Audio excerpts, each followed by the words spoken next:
me is being recorded. Ok. Bien, tengan todos y cada uno de ustedes muy buenas tardes. Vamos a dar inicio en este momento a la videoconferencia que se ha programado para este día. Déjenme recordarles, déjenme ver, voy a apagar las, ¿cómo se llaman las notificaciones? Por toda la tarde.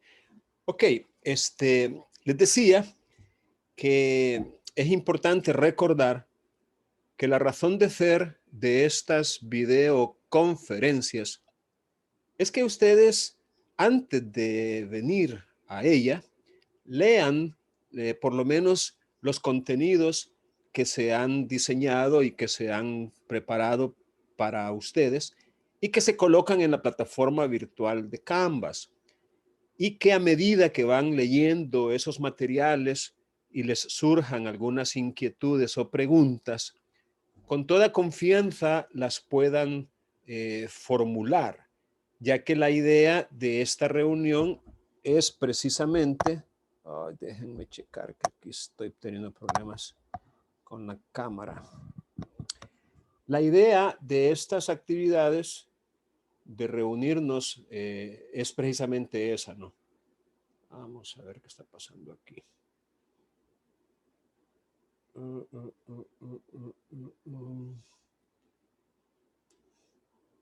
Creo que ya estamos conectados.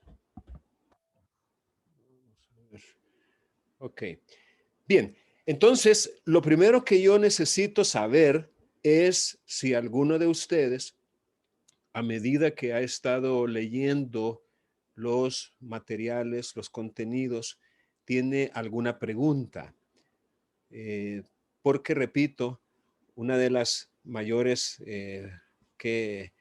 ventajas que usted puede sacar de estas reuniones es precisamente esa oportunidad que se le da de hacer preguntas.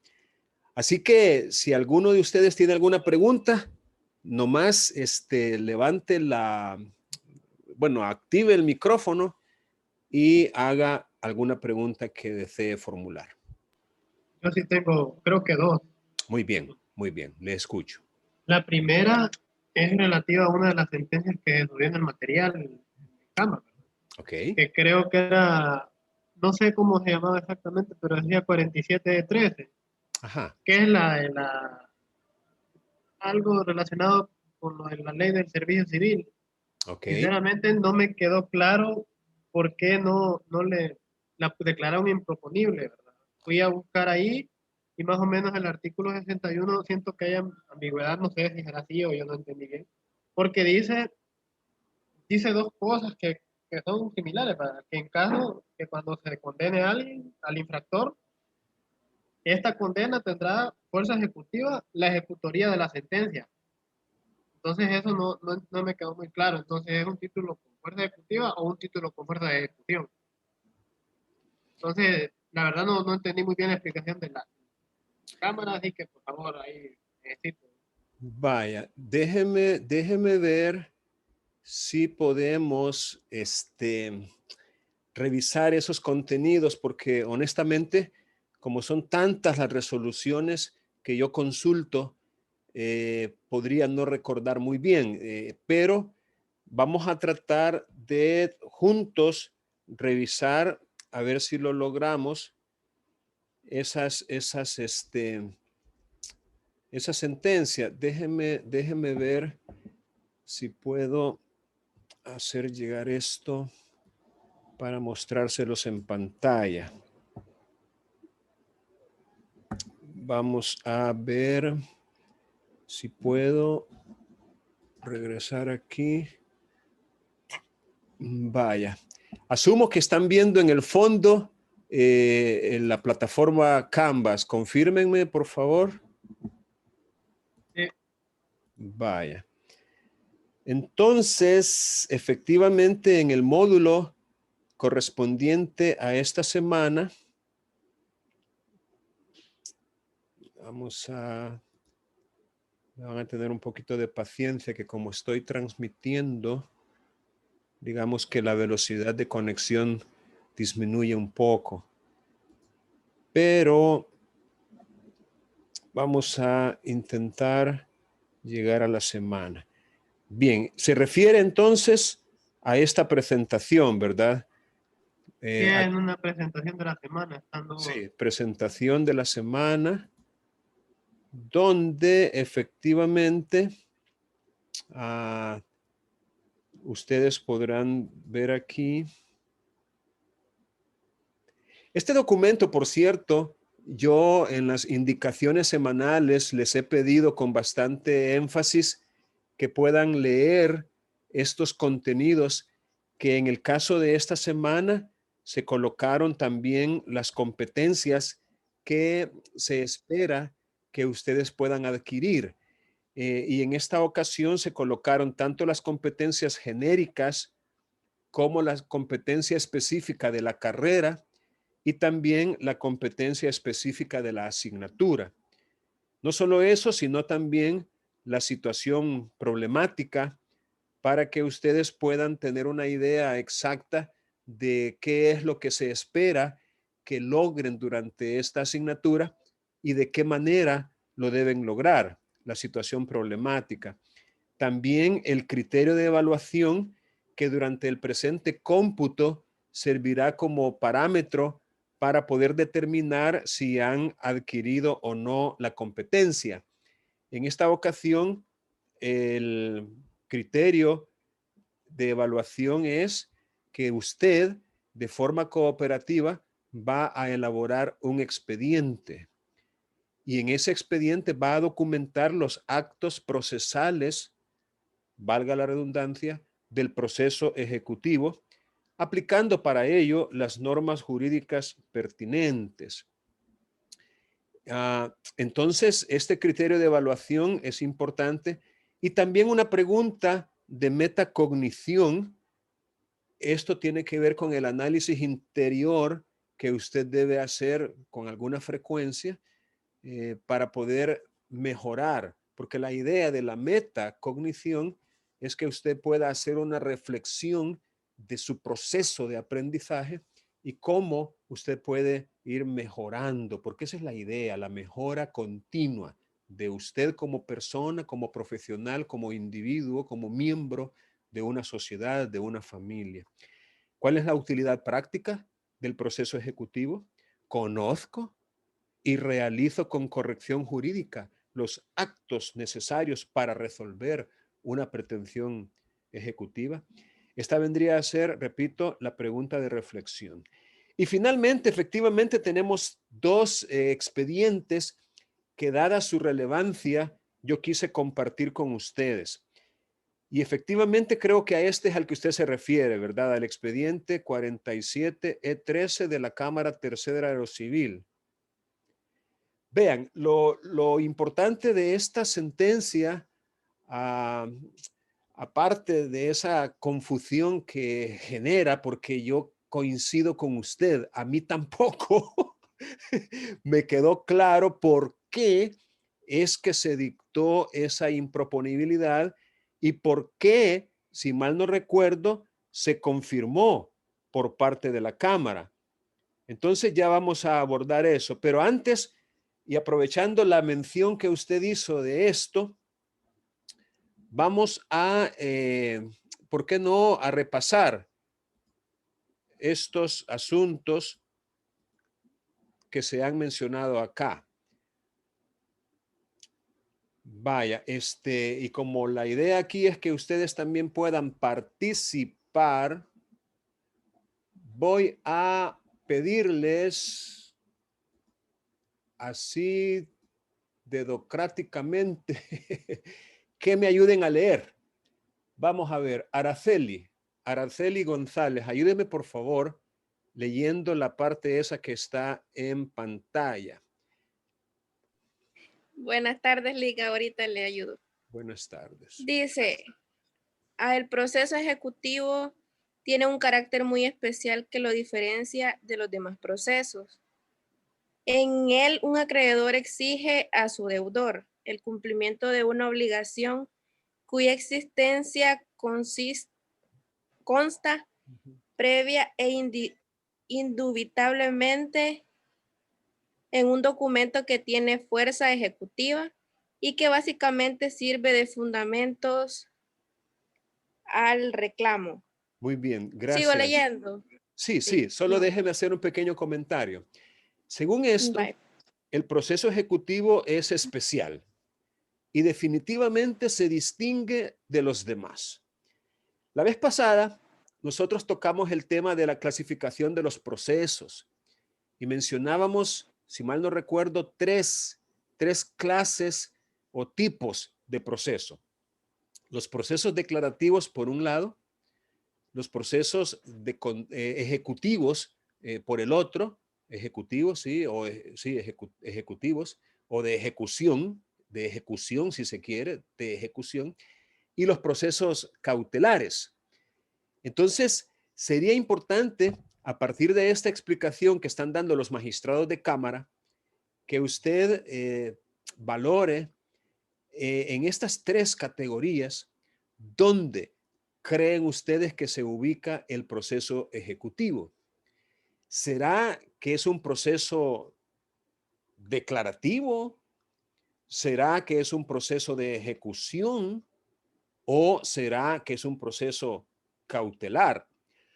O una alternativa adicional, ¿será que tiene características que lo ubican en una categoría especial, distinta, separada de los ya mencionados? Entonces, eso es algo que sería bueno que ustedes pudieran también valorar. Bien, siga leyendo, por favor. Dice, tradicionalmente y por regla se ha dicho que para entablar este proceso son necesarios los siguientes requisitos: un acreedor cierto, un deudor también cierto, una deuda líquida, plazo vencido o mora, y finalmente el último, el título ejecutivo. Muy bien, gracias. Vean, estas serían como las condiciones o los requisitos que deben darse para que pueda entablarse un proceso ejecutivo. Tiene que haber certidumbre, determinación en la persona del actor o demandante o ejecutante y también de la persona del reo, como se le llamaba antes, reo, actor o reo. Hoy le llamamos demandado, que también puede adoptar el nombre del ejecutado, porque estamos en un proceso ejecutivo. Entonces tiene que haber certidumbre de quién es quién dentro de un proceso. Es lo que se conoce como la legitimación activa, que se refiere al acreedor, y la legitimación pasiva, que se refiere al deudor. Pero también tiene que haber una deuda líquida. En esa parte es importante que nosotros tengamos claridad qué vamos a entender por deuda líquida. ¿A qué se refiere ese término? Líquida. ¿Qué es? A ver, ¿alguien quiere opinar al respecto? ¿Está cuantificada o es cuantificable?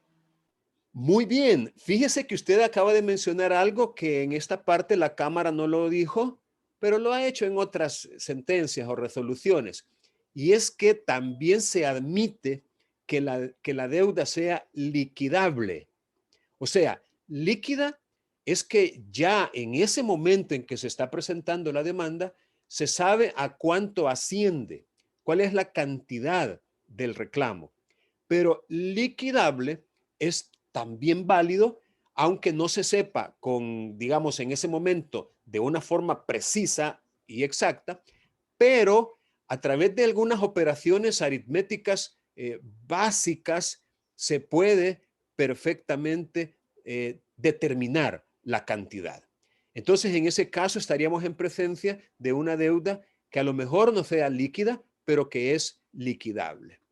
Sin embargo, es importante decir en esta parte que también obligaciones que no recaen sobre cantidades o sumas de dinero se pueden reclamar por medio de un proceso ejecutivo.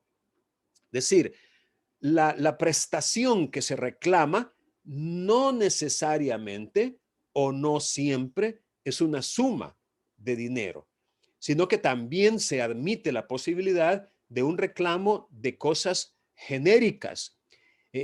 Obvio, el dinero también es una cosa genérica, es un bien fungible, el dinero, pero digamos, cosas genéricas diferentes del dinero también se pueden a través de un proceso ejecutivo. Y no solo eso, sino que también se admite la posibilidad de que se puedan reclamar o exigir el cumplimiento de obligaciones de hacer. Entonces, en esa parte, pues ténganlo presente, ¿no? Que el proceso ejecutivo no solamente es para reclamar sumas de dinero, sino también otras cosas o bienes genéricos o también obligaciones de hacer. Bien, vamos a pedirle que otra persona nos ayude con la lectura. Esta vez le voy a pedir a Daniela. Daniela Nolasco, por favor.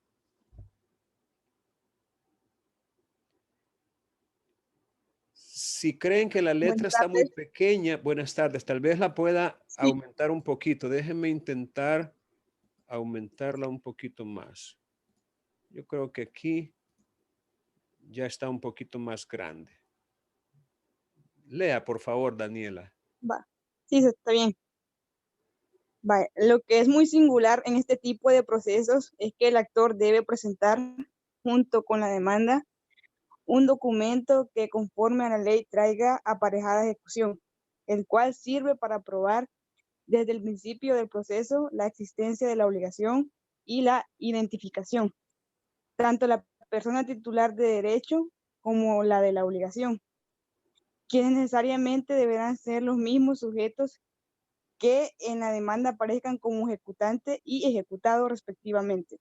Gracias. Aquí aclara que se le puede llamar así al actor o demandante y al reo o demandado, ejecutante y ejecutado. Y que estos en el documento que trae aparejada ejecución, o sea, en el título ejecutivo, deben estar plenamente identificados. Y también la obligación, su existencia debe constar. Hay quienes dicen que también la cuantía debe constar en el documento, pero fíjense que analizándolo bien, no necesariamente, porque el código habla de que se puede, junto con el título ejecutivo, acompañar documentos adicionales que permitan precisamente determinar esa cuantía, ese monto a reclamar. Entonces, podríamos decir que es como una salvedad. Siga, Daniela, por favor.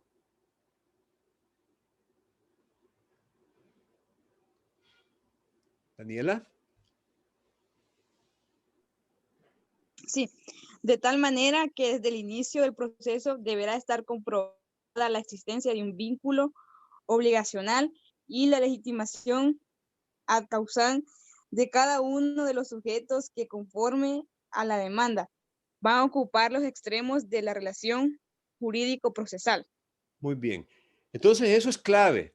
En un proceso de esta naturaleza, cuya estructura es especial, es una estructura diseñada para beneficiar al demandante de alguna manera por causa de ese título ejecutivo del cual es titular.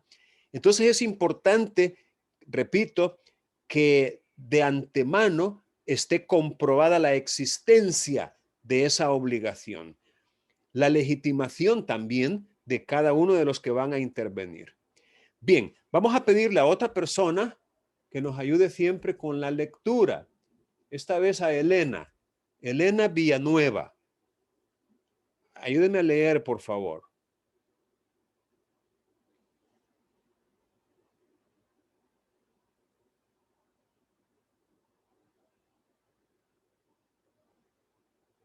Elena.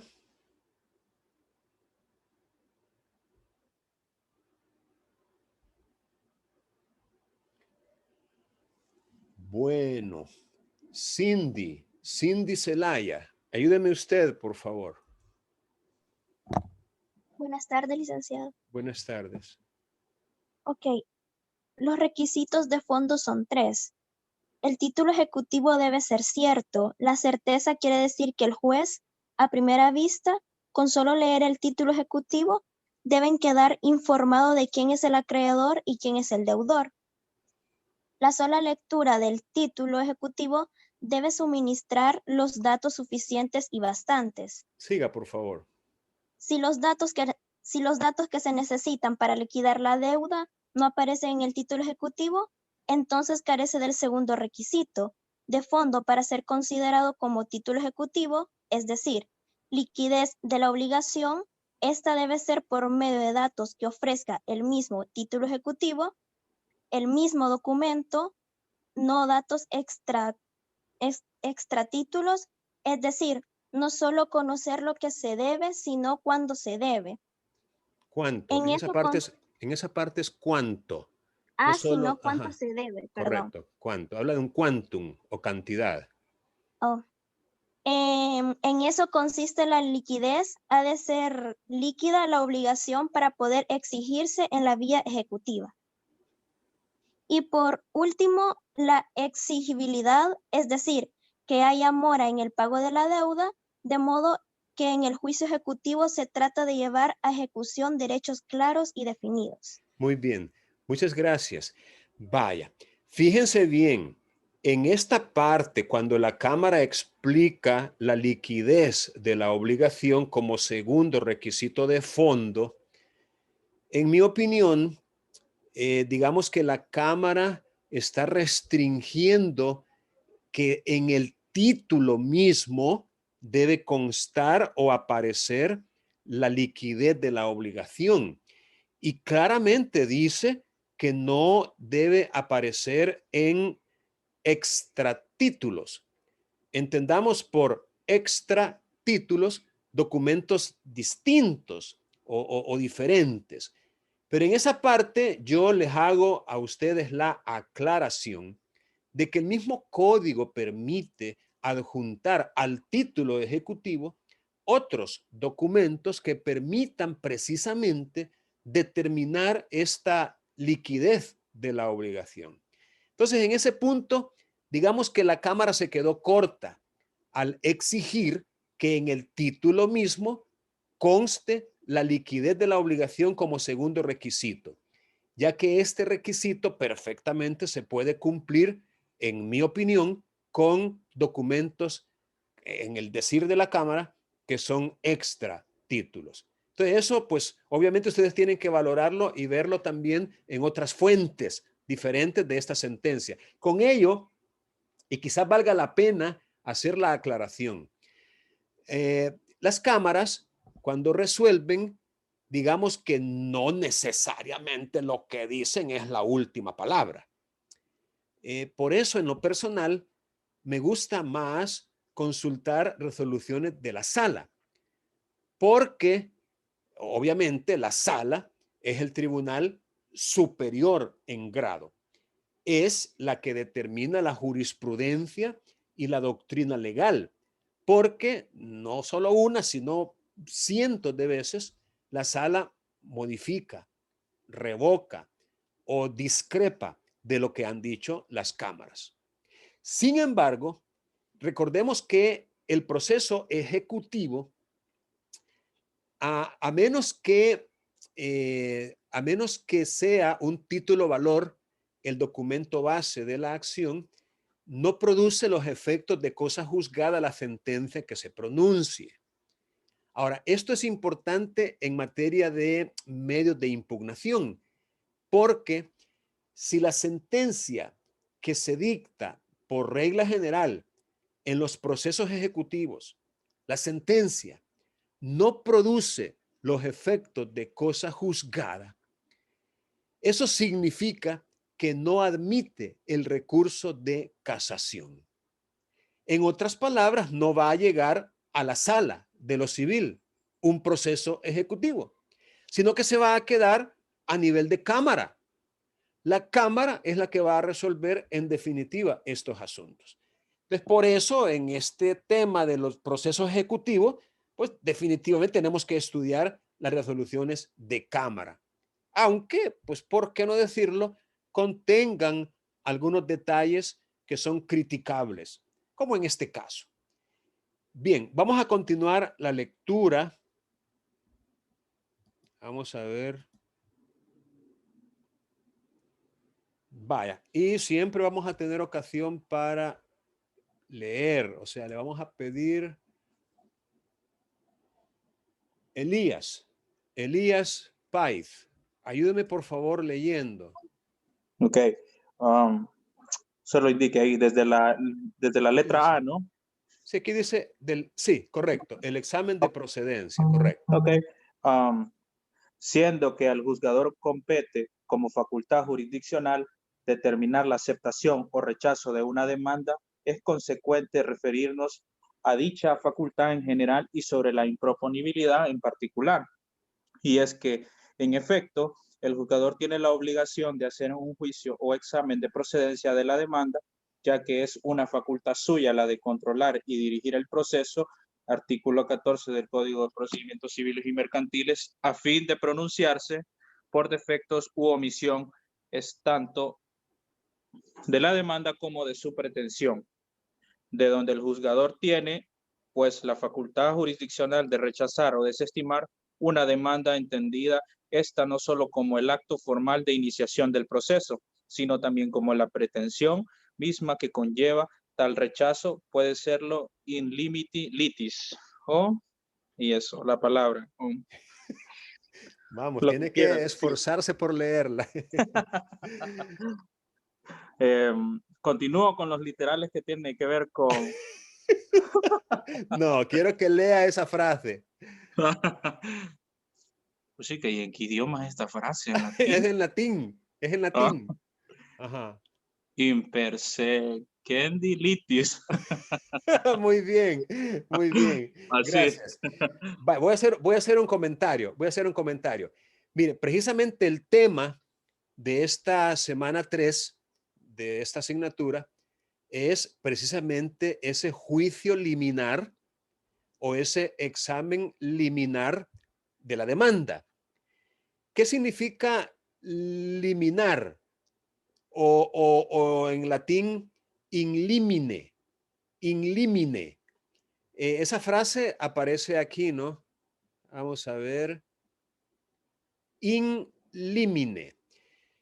Esa frase debemos entenderla como al inicio, de entrada, prima facie. In limine, me cayó mal ese chamaco. Es decir, como una primera impresión, in limine. Claro, litis es litigio, es el juicio, la controversia. In limine litis, al inicio del proceso. Cuando empieza, de entrada, lo primero que el juez hace. Esa es in limine. Un rechazo in limine es de entrada. Pero el rechazo también puede ser in persequendi litis. In persequendi. Ajá, in persequendi. Estas frases, estos términos, pues de alguna manera forman parte del caló jurídico, del lenguaje o del vocabulario que los tribunales, los jueces, los magistrados, los abogados utilizamos. Entonces es importante cuando nos enfrentamos a estos términos que los afrontemos, es decir, que los leámoslo varias veces hasta que los podamos pronunciar sin mayor problema. Por allá decía también ad causam, también es un término latín, ad causam. Y así se van a encontrar ustedes un montón de términos que efectivamente han sido traídos desde hace mucho tiempo y que se utilizan en nuestro lenguaje y que también debemos, ¿por qué no?, familiarizarnos con su significado y de vez en cuando hasta utilizarlos, imper sequendi litis. Bien, entonces, el juez está obligado, de acuerdo con el artículo 14, a controlar y dirigir el proceso. Eso le da ciertas facultades, aún sin que se le pidan. Es decir, el juez tiene un deber, no es en realidad un espectador pasivo. Claro, es un árbitro imparcial, pero no un espectador pasivo, sino que de vez en cuando al juez le corresponde, es decir, tiene la carga, el deber de su función de darle cierta dirección, cierto control a los procesos. Y eso es perfectamente válido.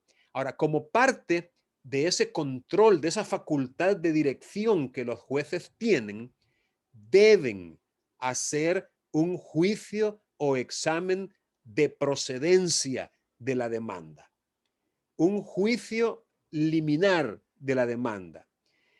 En otras palabras, presentada una demanda, las alternativas que un juez tiene son varias.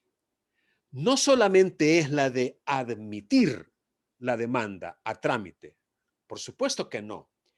Tampoco la va a rechazar arbitrariamente, como quien dice, no, ya mucho trabajo tenemos, solo vamos a recibir 5 demandas por semana y de la sexta en adelante la vamos a rechazar.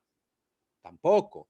Es decir, él tiene un deber de su investidura como juez y en base a eso, él tiene que valorar si admite o si rechaza. Ahora, el rechazo se puede dar por 2 maneras. Y aquí sí vamos a continuar con la lectura, pero vamos a pedirle a otro compañero. Recuerden, si ustedes tienen alguna pregunta en lo que yo estoy hablando, no tengan pena en activar su micrófono, llamar mi atención y preguntar. Bien, voy a pedirle a Gilma Hernández que continuemos con la lectura, por favor. Hola, buenas tardes. Buenas tardes. Vaya, permítame, la vamos a ubicar. Dice la facultad jurisdiccional de rechazar o desestimar una demanda. Tal rechazo puede serlo, ahí continúe, tal rechazo puede serlo. In limine litis o in persequendi litis. Así, Muy bien. Ok, gracias. Así da. literal A, por motivos de forma declarándola inadmisible. Literal B, por motivos de fondo declarándola improponible. Vaya. Según los casos. Sí, correcto. Vamos a hacer un pequeño comentario. En otras palabras, una demanda, digamos que al hacerle este examen o juicio liminar, al ejercer el juez esta facultad que tiene de valorar si la demanda es o no procedente, digamos que hay como, 3 o 4 posibles escenarios. Primer escenario, la demanda está nítida, está buenísima, no tiene ningún reparo, ninguna observación, no tiene ningún defecto. Es decir, cumple o reúne todos los requisitos para que se pueda tramitar. Ese es el primer escenario.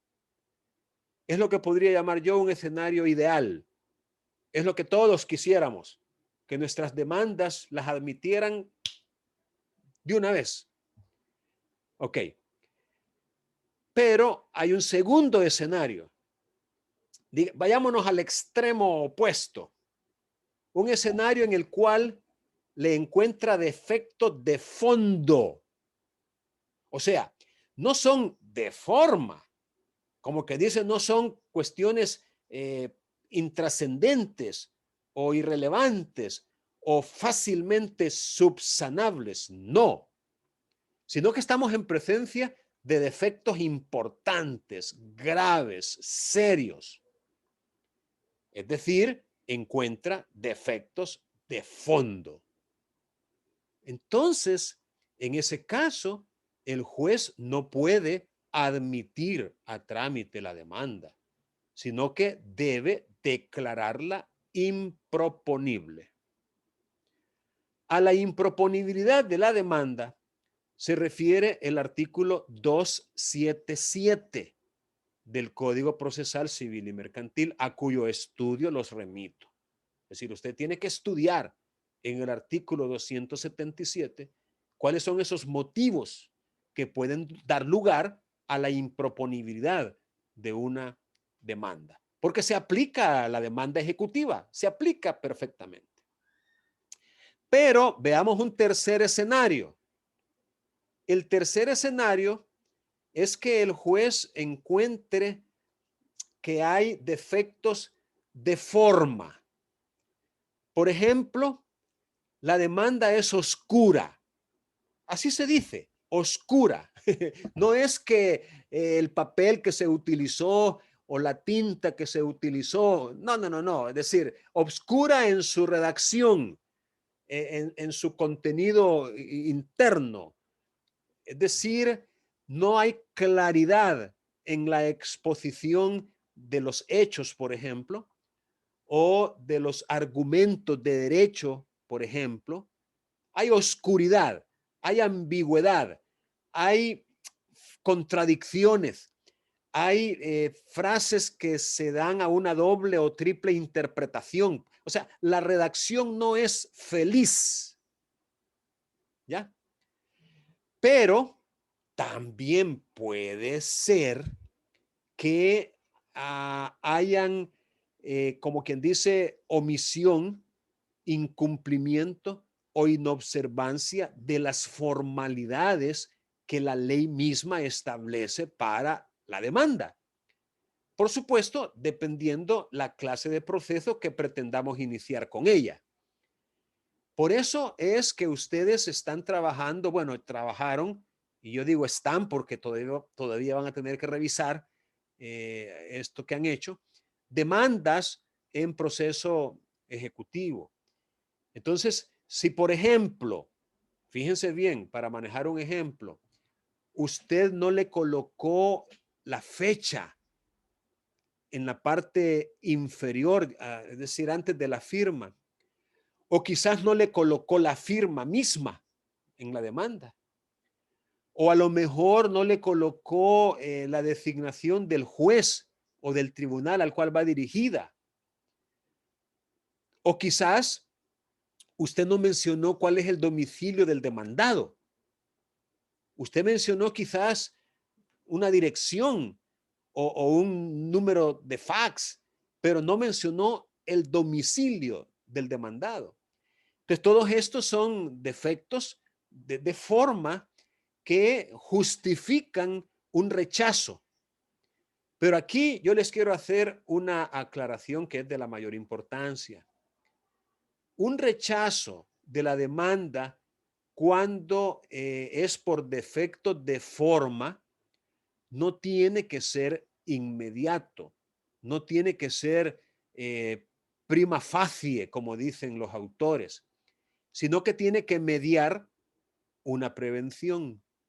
Es decir, antes de que se la declaren inadmisible, el juez tiene que hacer una prevención y concederle algunos días, dependiendo la clase de defecto. Así será, no necesariamente tienen que ser 5 días. La ley habla de un máximo de 5 días hábiles para que usted pueda corregir o subsanar esos defectos de forma que fueron encontrados en la demanda. Pero podrían ser 2 días, podrían ser 3. Ahí quedará el criterio del juez cuántos días le va a dar. Entonces, repito, si es por defecto de forma, antes de declararla inadmisible, el juez tiene que formular una prevención y darle oportunidad para que usted pueda corregir o subsanar esos defectos de forma, precisamente porque son subsanables.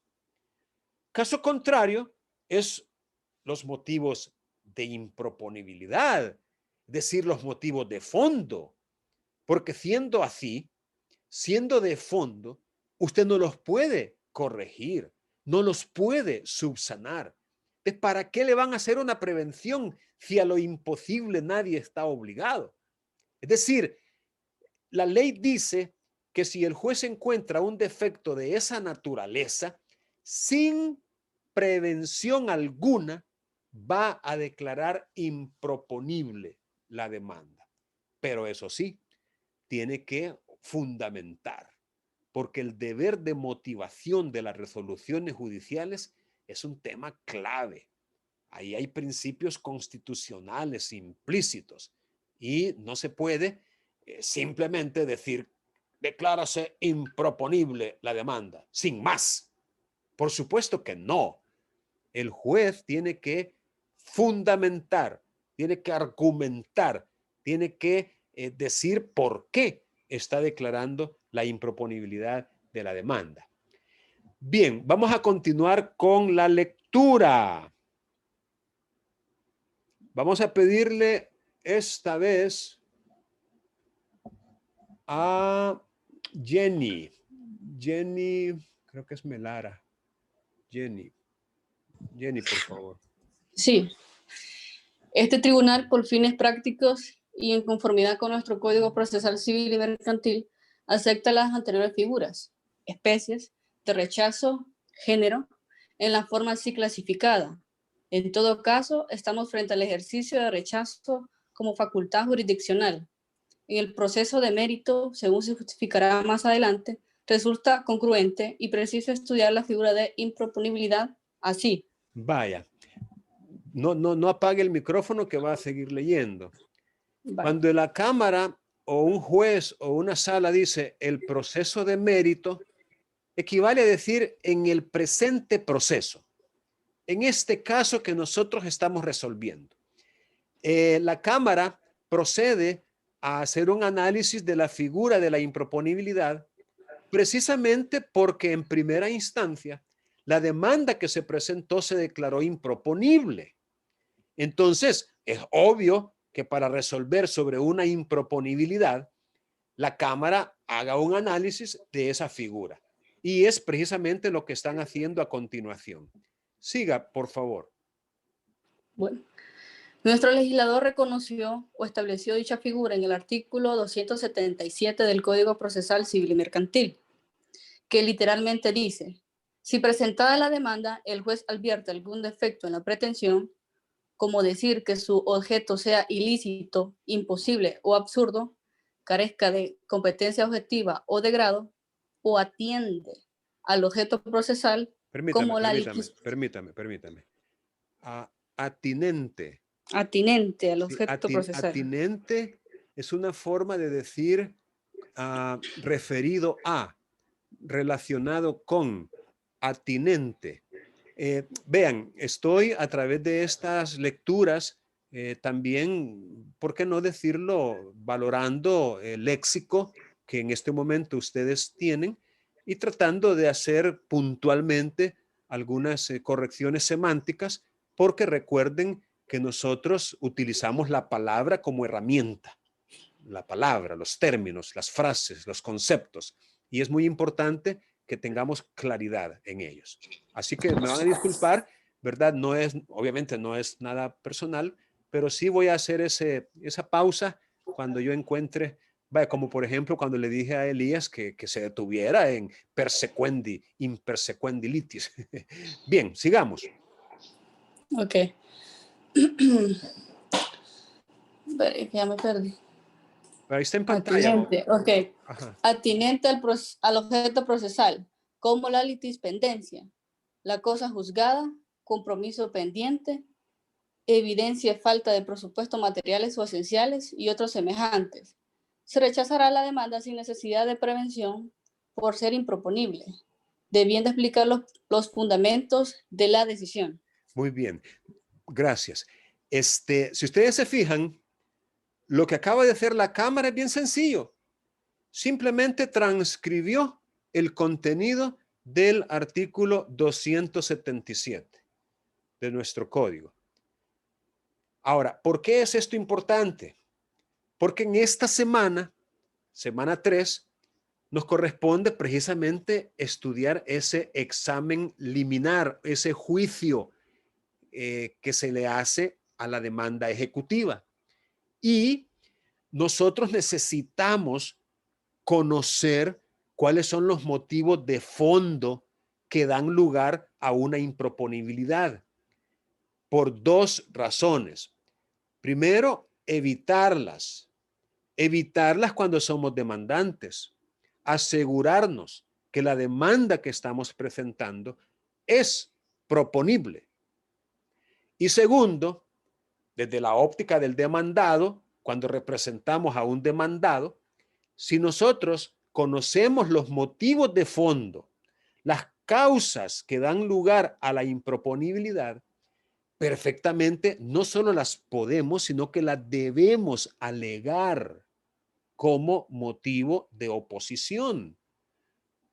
Claro, en el proceso ejecutivo, esta oportunidad de hacerlo no es todavía, porque recuerden que el proceso ejecutivo tiene una estructura muy especial.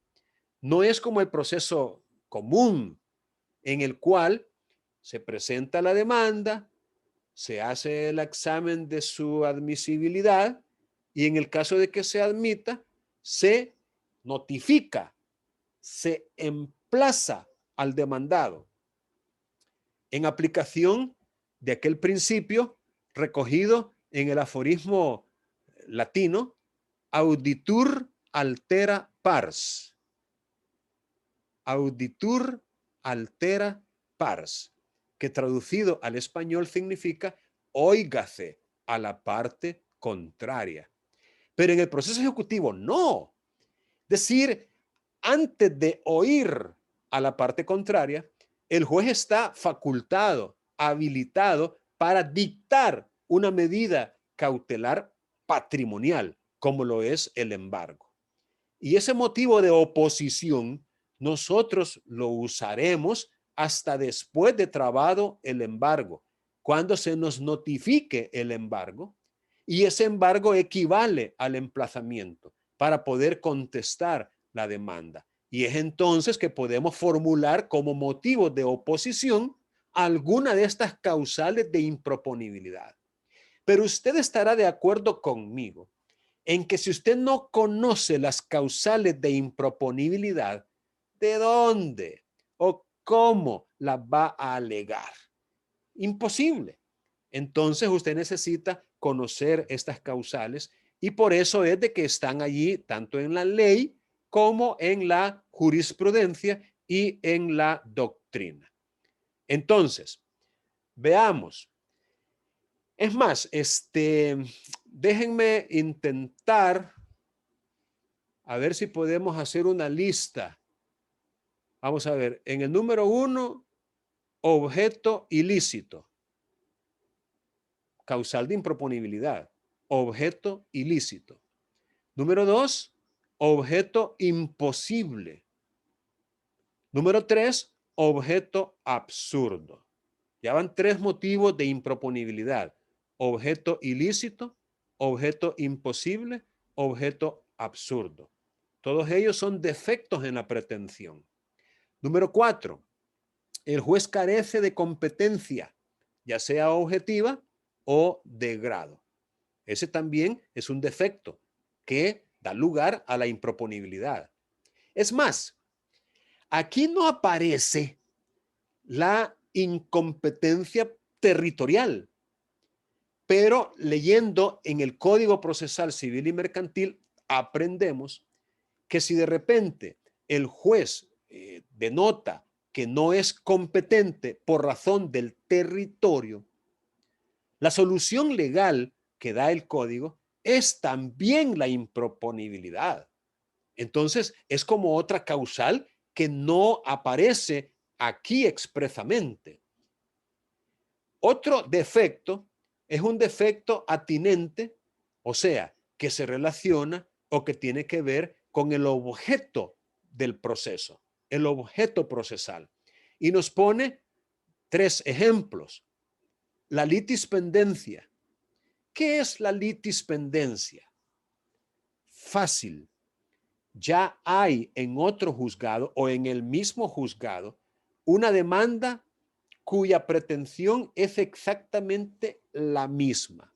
Es decir, hay un juicio, una litis, un proceso pendiente en ese momento. Y a pesar de estar pendiente, se está intentando de nuevo, ya sea en el mismo juzgado o en otro diferente. La litispendencia significa que ya hay un proceso en marcha, un proceso en curso, y no se pueden iniciar 2 procesos que son similares porque la pretensión, las partes, las pruebas y todo es lo mismo, los hechos son los mismos. Litispendencia es eso. Cosa juzgada, muy parecido, solo que no está pendiente la sentencia, sino que ya se dictó sentencia. Cosa juzgada es que ya se resolvió el fondo del asunto en un proceso anterior y distinto. Ya hay, pues, una sentencia firme que, por ende, bueno, si no estuviera firme hay litispendencia. Si ya está firme hay cosa juzgada. Pero el asunto es idéntico. No se puede, como que dice, demandar 2, 3, 4, 5 veces por la misma cosa, por el mismo asunto. Compromiso pendiente. ¿Qué es eso? Miren, existe no solamente los tribunales de justicia como órganos heterocompositivos para la resolución de los conflictos, sino que también existe lo que se conoce como tribunal arbitral.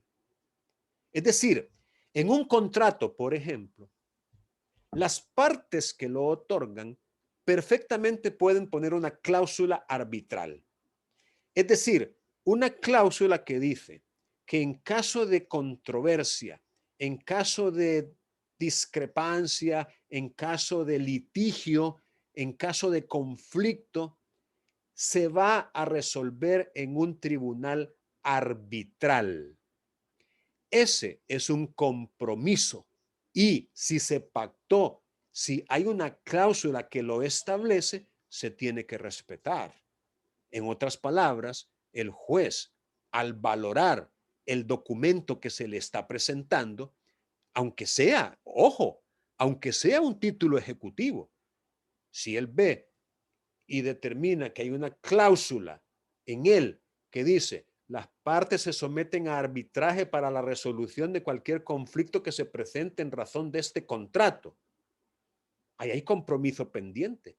Entonces el juez tendría que declarar improponible la demanda porque no tiene jurisdicción él para conocer de esa demanda, porque la jurisdicción, las mismas partes se la dieron a un tribunal arbitral, es decir, Una la pregunta. facultad de resolverlo. Sí, dígame, le escucho. Con respecto a los tribunales arbitrales, ¿a dónde se iría? ¿La Procuraduría o hay tribunales ya especializados aquí? No, ¿verdad? Mire, hay una ley que regula este asunto, Ley de Conciliación, Mediación y Arbitraje.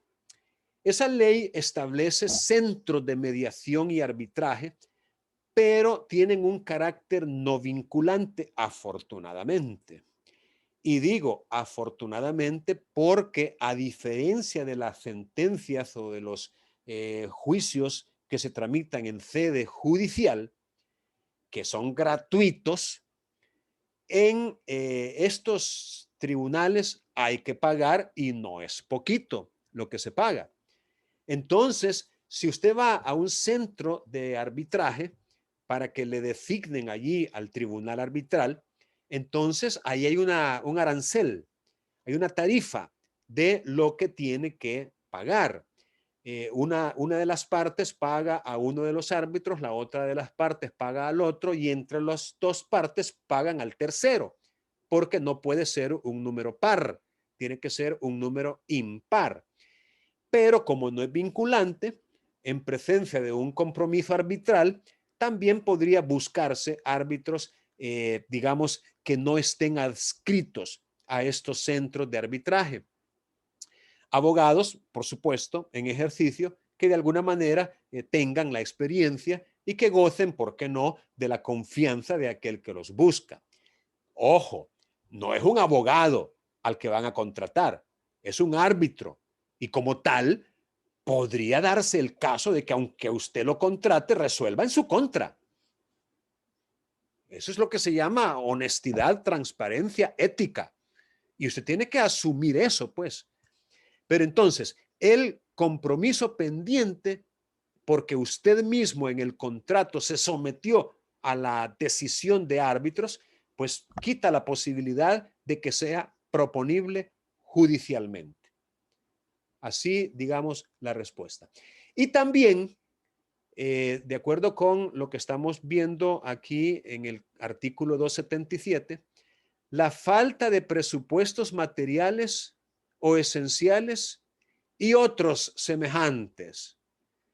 Fíjense cómo el legislador admite aquí la analogía, cuestionable, porque tratándose de una decisión tan radical como la improponibilidad, pues debería ser como más puntual, más concreto, más expreso, pero no, y otros semejantes.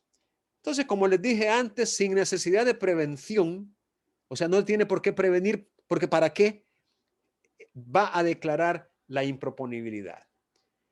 Ese auto por el cual se declara improponible una demanda admite apelación. Y de hecho, esa es la razón por la cual se está conociendo este caso concreto. Bien, vamos a continuar con la lectura. Esta vez le vamos a pedir a Jamie Aguirre. Sí, buenas tardes. Buenas tardes.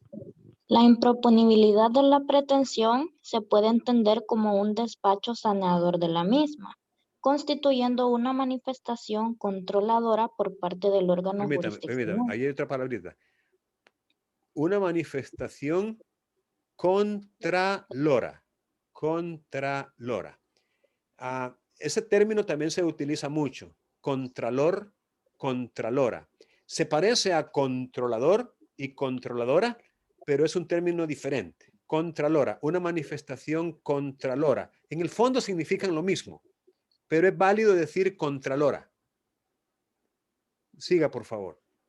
En ese sentido puede darse o manifestarse esa facultad al rechazarse por tal motivo una demanda, pretensión in limine litis, pero también puede darse la improponibilidad de la misma in persequendi litis. Pues si bien se exige un examen riguroso, prima facie de la demanda, existe la posibilidad que los errores o vicios no pueden ser advertidos inicialmente, pasando desapercibidos por constituir errores o vicios encubiertos. Pero si son advertidos in persequendi litis, bien por el juzgador o porque el demandado se los hace notar. Artículo 127. Gracias. Ok, entonces miren, de ahí la importancia, como insisto, de conocer al dedillo cuáles son estos motivos o causales de improponibilidad. Porque como bien lo dice la Cámara, pues no, los tribunales tampoco son perfectos, pues, y no se les va chancha con mazorca, como dice el refrán, sino que eventualmente pueden dejar pasar alguna demanda y admitirla a pesar de ser improponible. Por eso se habla de una improponibilidad sobrevenida. Así se le llama, improponibilidad sobrevenida. ¿Por qué? Porque se dicta o se declara con posterioridad a la admisión de la demanda. In persequendi litis, no in limine, sino in persequendi.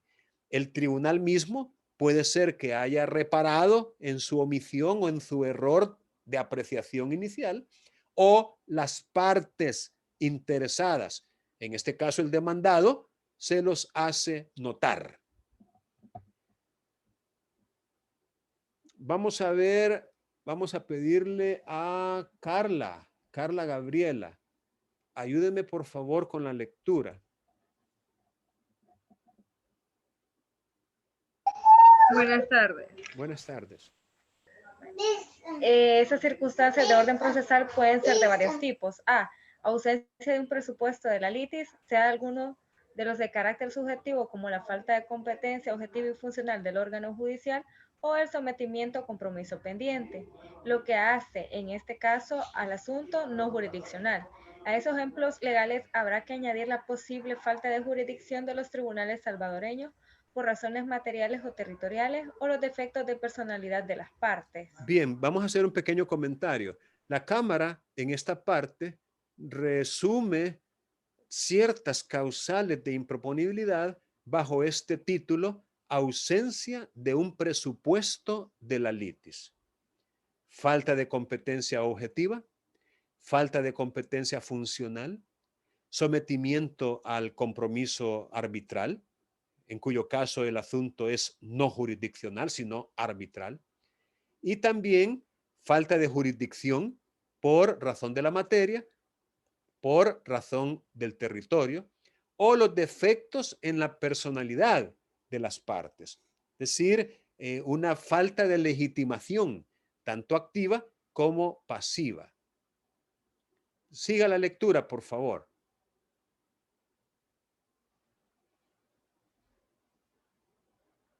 Carla, siga leyendo.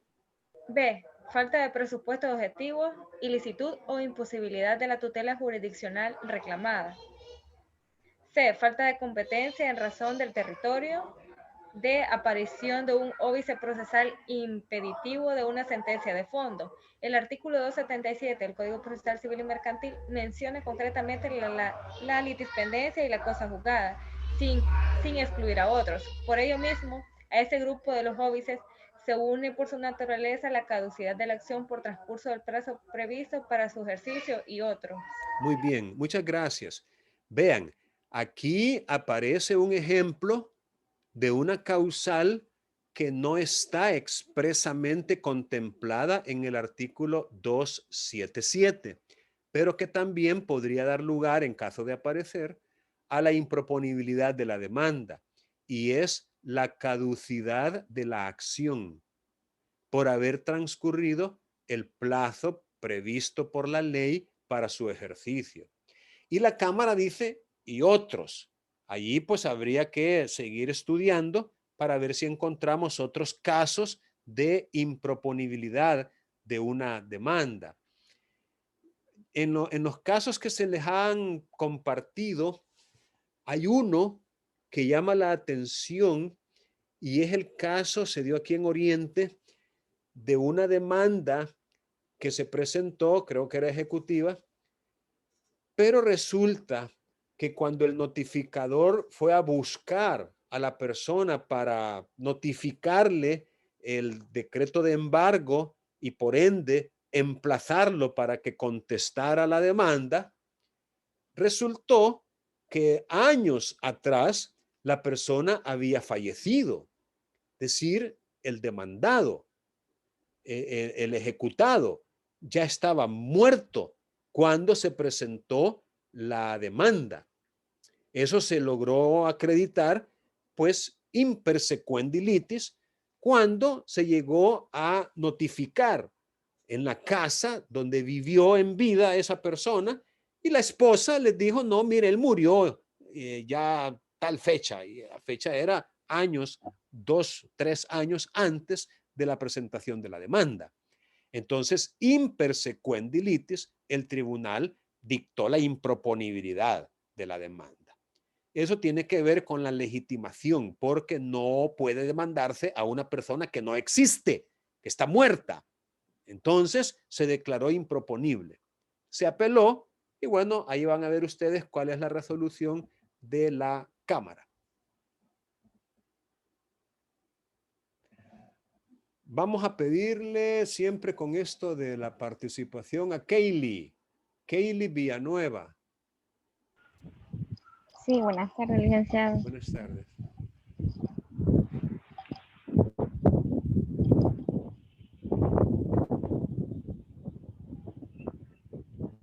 ¿Y literal F sería? Sí, sí, así es.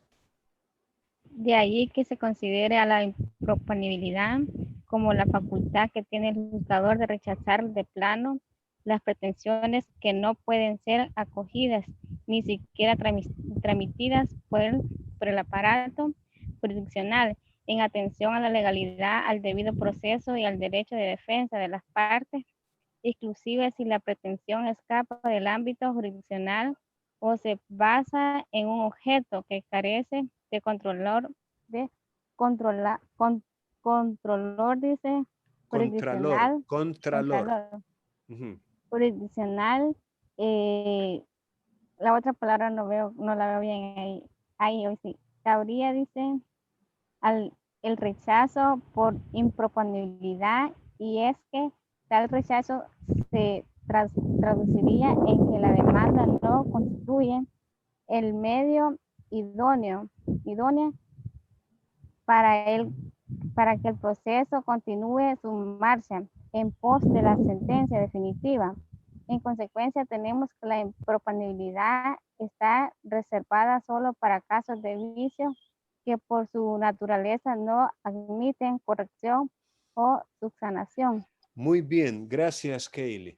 Efectivamente, vemos cómo la Cámara se toma el tiempo de explicar previo a la decisión que van a adoptar sobre el asunto que se sometió a su consideración, explicando pues lo que es la improponibilidad, cuáles son los motivos que dan lugar a ella, cuáles son sus características, como en este caso que dice que es una facultad que tiene todo juzgador de rechazar de plano. Otra forma de decir de entrada o in limine, de plano, o quizás de manera tajante, de manera radical, sin andar con aspavientos, sin medias tintas, sino que de plano. Las pretensiones que no pueden ser ni acogidas ni tramitadas. Eso sí, porque atentan contra principios como el de legalidad, debido proceso y defensa de las partes. A veces la pretensión es no jurisdiccional, como el caso del compromiso pendiente, o se basa en un objeto que carece de contralor jurisdiccional, como quien dice no es proponible en ningún tribunal. Por eso es que se rechaza por improponible, ya que la demanda no constituye el medio idóneo para que el proceso continúe su marcha en pos de la sentencia definitiva. Así que la improponibilidad está reservada para vicios que por su naturaleza no admiten corrección o subsanación. Vicios, lo dijo la sala en cierta ocasión, que son lo suficientemente groseros como para permitir que se admita a trámite esa demanda.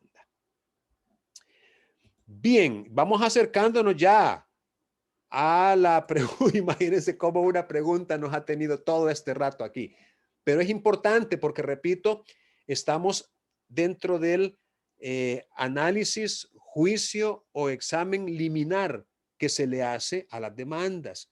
Ustedes van a trabajar también, aparece en la planificación, aunque no lo quise poner como tarea para que no tengan tarea en esta semana, pero es importante que también se familiaricen con estas resoluciones que los tribunales adoptan prima facie.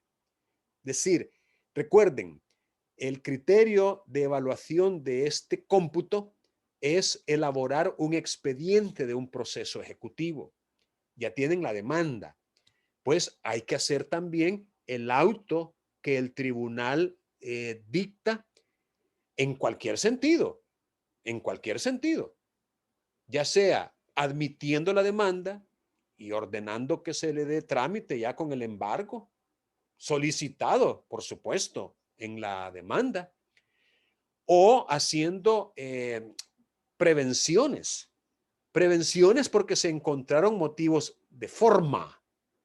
Recuerden, cuando son de fondo, sin necesidad de prevención se declara la improponibilidad. Cuando son de fondo, no hay prevención. Pero cuando son de forma, como la oscuridad o la falta de requisitos establecidos por la ley para la demanda, según la demanda de que se trate, entonces hay que hacer una prevención para dar la oportunidad al demandante de que subsane, de que corrija, de que enmiende esos errores. Bien, vamos a pedirle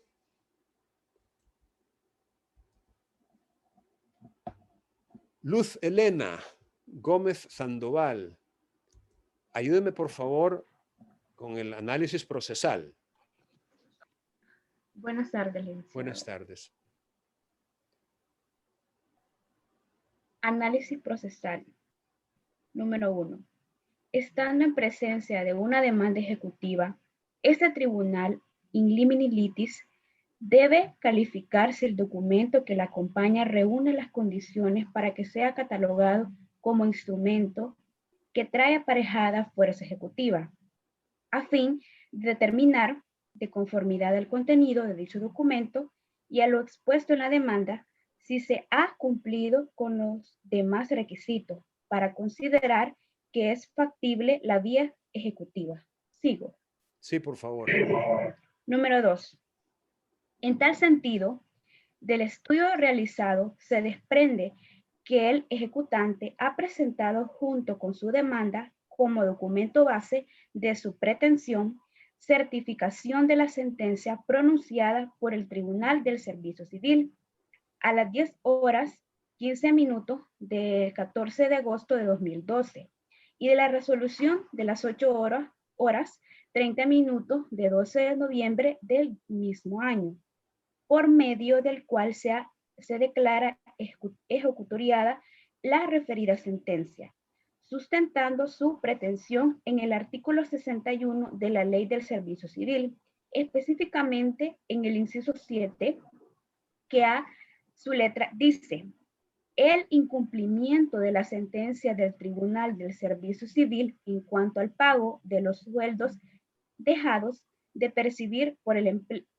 empleado o funcionario dará esta acción ejecutiva contra el infractor, teniendo en ese caso fuerza ejecutiva la ejecutoría de la sentencia en que se le condene al pago. Muy bien. Muy bien, está bien, gracias. Vaya, miren, les voy a explicar.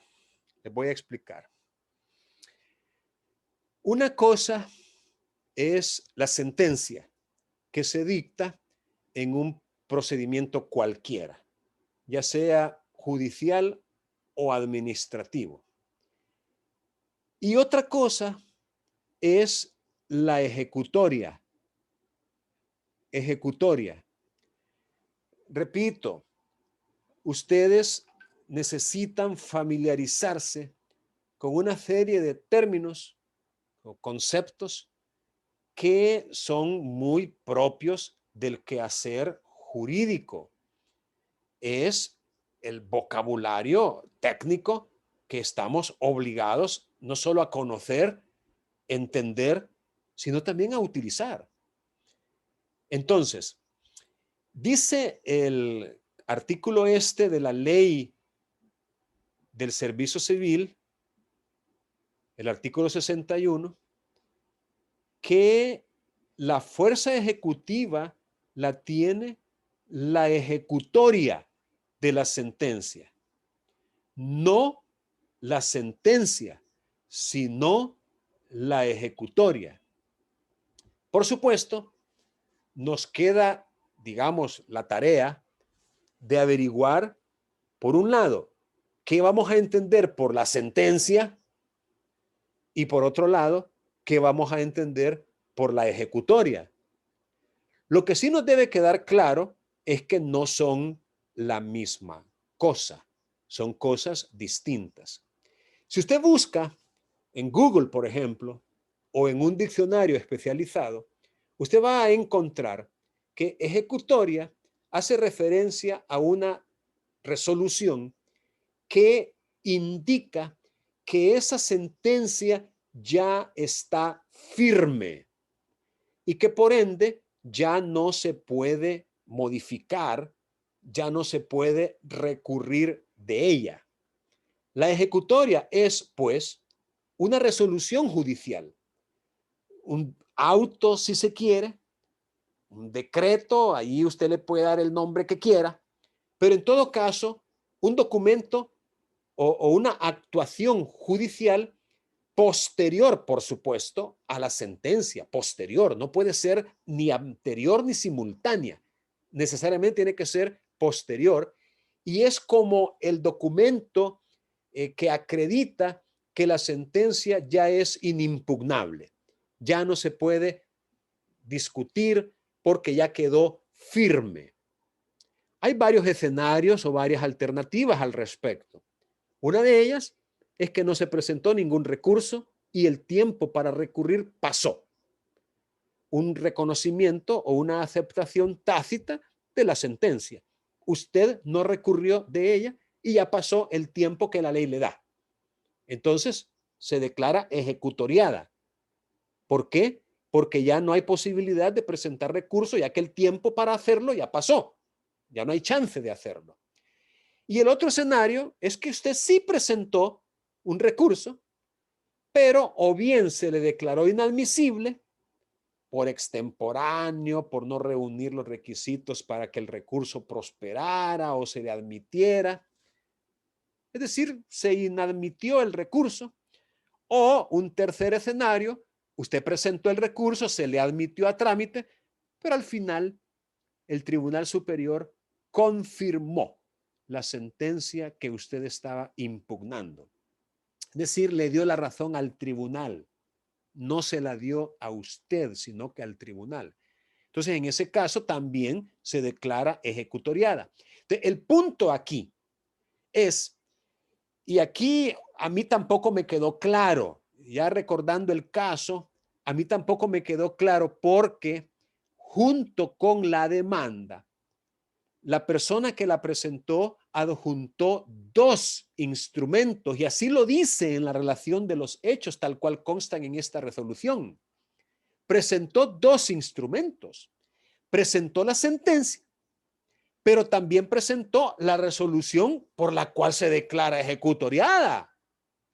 Entonces, a mí no me queda claro, al igual que al compañero que estaba haciendo la pregunta original, ¿por qué declararon improponible si se presentó la ejecutoria?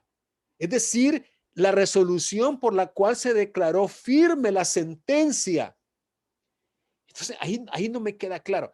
A lo mejor quisiera yo pensar, ¿verdad? Ya elucubrando yo, que a lo mejor en la redacción de la demanda, a lo mejor no fue muy feliz en la redacción. Otra vez, ojo, es importante saber redactar, porque a lo mejor, creo yo, a lo mejor dijo que el título ejecutivo era la sentencia, la certificación de la sentencia. A lo mejor eso dijo en la demanda. Y al momento de agregar los documentos, allí iba la sentencia y también iba la ejecutoria. Pero se me ocurre, pues yo como no he visto el expediente, solamente he visto la muy sentencia esta. Se me ocurre que a lo mejor en la redacción no dijo que el título ejecutivo que estaba presentando era la ejecutoria. Esa es mi conclusión al respecto. Porque de lo contrario, tampoco yo le veo por qué confirmó la improponibilidad o por qué en primera instancia se declaró la improponibilidad. Ahora, si solo hubiera presentado la sentencia, ahí sí, definitivamente que es improponible porque la sentencia no tiene fuerza ejecutiva. Lo que tiene fuerza ejecutiva, al decir de la ley que regula esa situación concreta, es la ejecutoria de la misma. Bueno, y con eso le doy respuesta.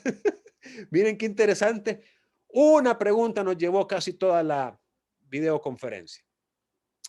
Miren, antes que se me olvide, en la última reunión que tuvimos de docentes, se dijo que la asistencia era obligatoria. Como quien dice, no es cuestión. Si usted inscribió en este horario, es porque si tuviéramos clases presenciales, usted allá estaría en la universidad, en el salón de clases, porque inscribió en este horario. Entonces, no hay excusa ya. No hay como que dicen, no, que la pandemia, que no sé qué, nada. la asistencia es obligatoria. Y si usted no reúne, bueno, cuando hay justificación, eso cuenta como asistencia. O sea, si yo tengo una causal válida por la cual no pude estar presente en la videoconferencia y lo manifiesto y lo argumento y lo pruebo, eso cuenta como asistencia. Si usted no cumple con el porcentaje que el reglamento de evaluación requiere, no va a tener derecho a el examen parcial. Eso fue lo que se nos dijo. Ahora bien, el martes pasado yo compartí con ustedes 2 links a YouTube para 2 videoconferencias. Esta, que es la de ustedes, la del B1, pero también la del B2. Miren, mi recomendación, ¿saben cuál sería? Fácil, hombre. Vea en el segundo bloque de la semana, vea la otra videoconferencia, solo véala. Como que dicen, en ese tiempo, vea la otra. ¿Y saben por qué se los aconsejo? Porque yo no voy a repetir lo mismo con el grupo B1 y después con el grupo B2 a repetir lo mismo. No, no, no, no. Eso resulta absurdo para mí. O sea, no tiene sentido. O sea, yo no tengo una presentación de PowerPoint que le voy a ir mostrando y aquí está esto y esto otro y esta explicación. No. Usted me hace una pregunta como lo hizo hoy y si tiene más preguntas, sígalas haciendo y en base a esas preguntas yo voy a retroalimentar el tema. ¿De acuerdo? Bien. ¿Alguna pregunta adicional que tengan? Podemos ahorita discutir.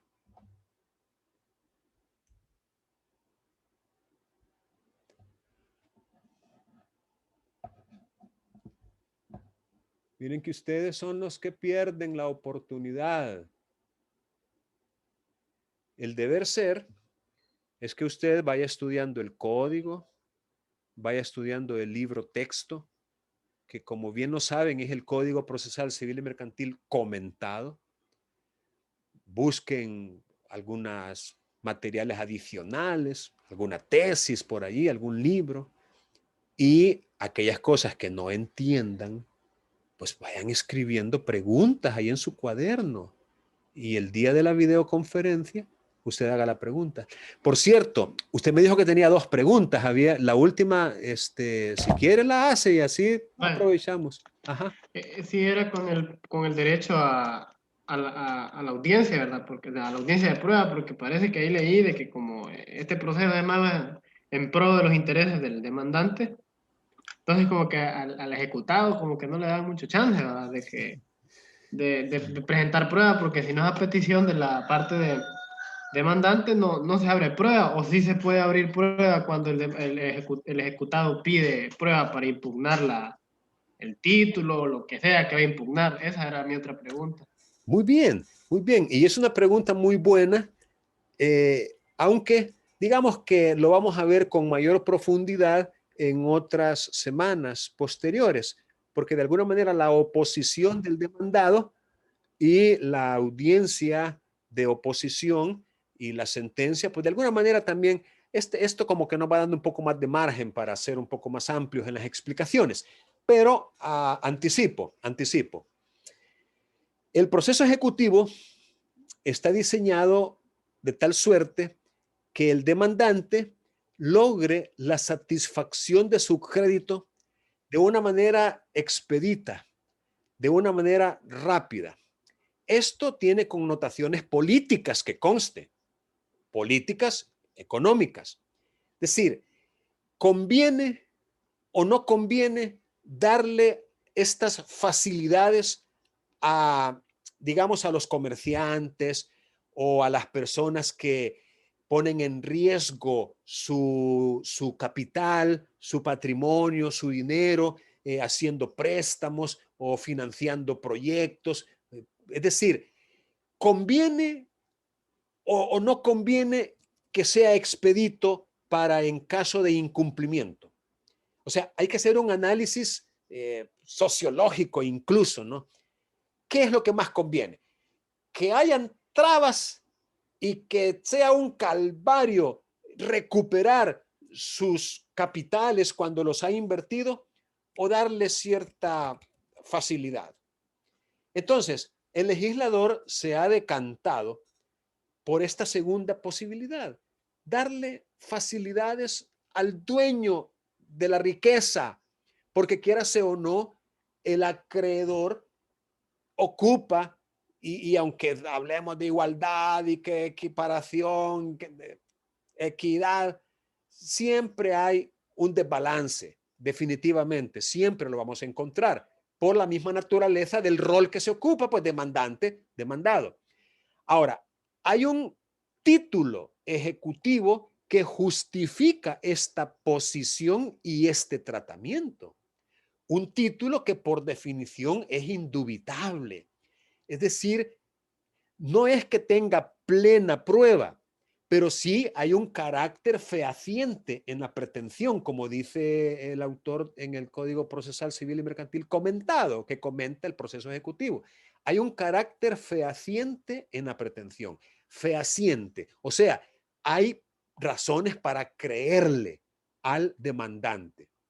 ¿Cuáles son esas razones para creerle? Mire, aquí está el título ejecutivo, por regla general suscrito por el demandado, pues de su propia firma, de su propio puño y letra.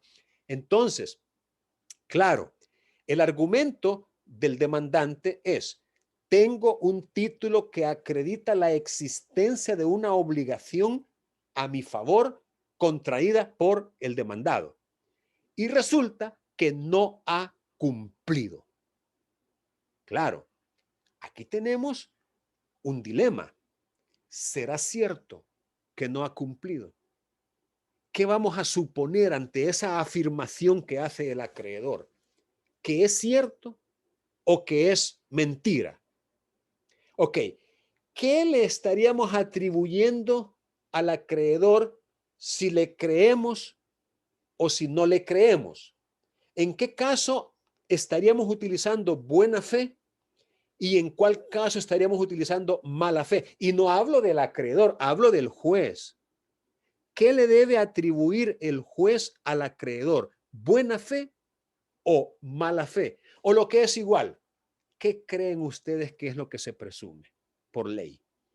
¿La buena fe o la mala fe? La buena fe, porque si el otro no se opone, Así de un es. solo. No, es que mire, de entrada, ni chance le vamos a dar al demandado para que se oponga. De inmediato vamos a trabar el embargo. Eso sí, si nos lo pide. De ahí la importancia, y ojalá que ustedes en sus demandas hayan solicitado el embargo. Porque si no lo pidieron, el juez, aunque quiera, no se lo va a dar el embargo. Entonces, nosotros ni chance le vamos a dar al demandado. Simplemente con solo el dicho del demandante vamos a ordenar el embargo, y el embargo es una invasión al patrimonio del demandado. Entonces, la buena fe efectivamente es la que se presume, y en principio el juez le tiene que creer al demandante lo que le está diciendo, especialmente porque le está presentando un título que tiene fuerza ejecutiva bastante o suficiente para esos efectos. Ahora, una vez que se traba el embargo, es obvio que el deudor se va a dar cuenta del embargo, porque repito, es una intromisión a su propiedad. Le van a quitar la tenencia, la administración, pero no el dominio, pero sí la administración y la disposición de ciertos bienes. Se los van a quitar de su esfera de acción, pero sigue siendo el dueño, que conste. Y se lo van a dar a un depositario, quien los va a tener bajo su cuidado para entregarlos, ya se los dije yo en otra sesión, de nuevo al deudor si paga, o al que los compre en pública subasta, porque el juez lo que va a hacer es subastar, o se le van a adjudicar en pago al acreedor esos bienes que han sido embargados. Entonces, al demandado se le va a notificar el decreto de embargo, y esa notificación equivale al emplazamiento, y se le dan 10 días hábiles para que él presente oposición.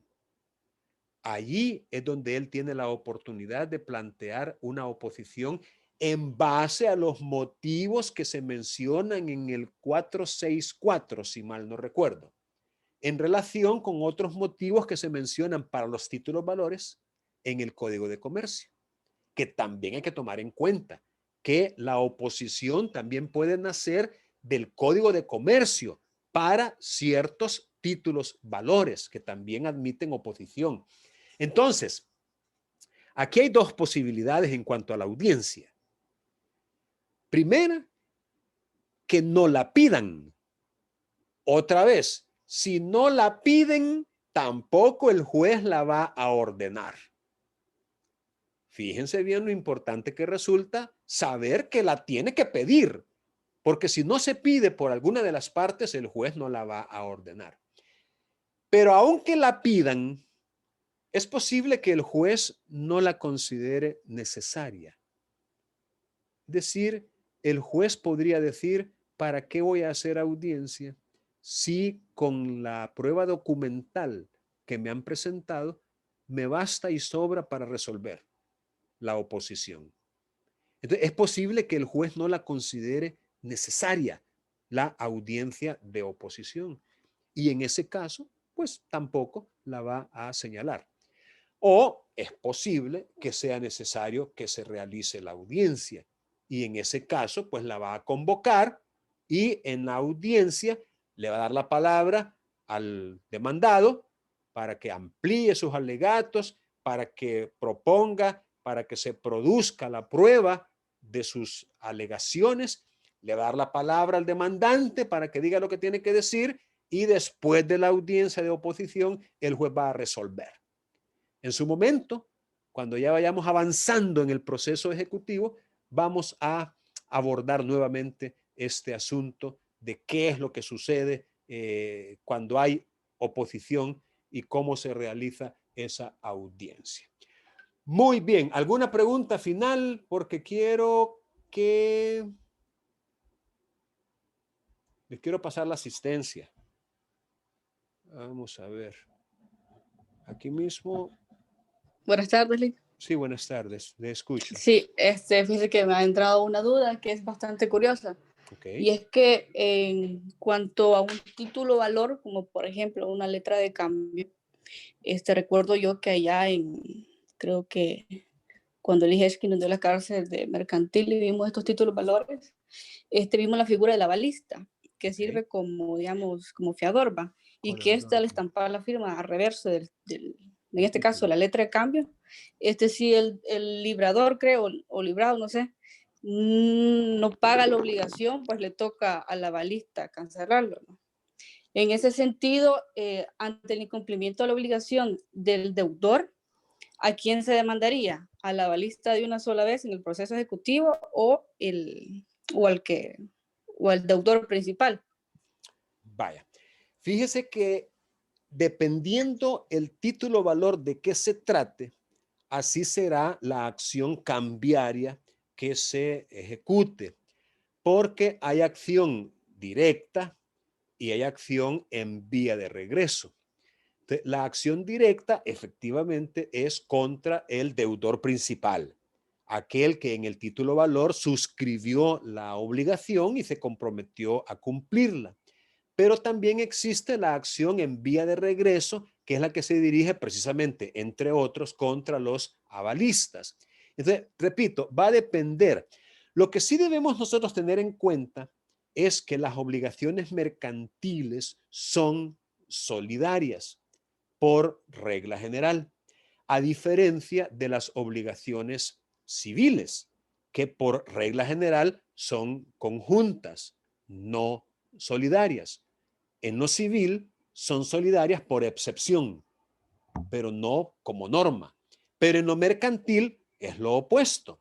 Las obligaciones son solidarias. ¿Qué significa eso? Que en presencia de varios codeudores, el acreedor elige a cuál de ellos reclamar la obligación. Es decir, tiene libertad para dirigirse al deudor principal o para dirigirse a cualquiera de los obligados solidariamente.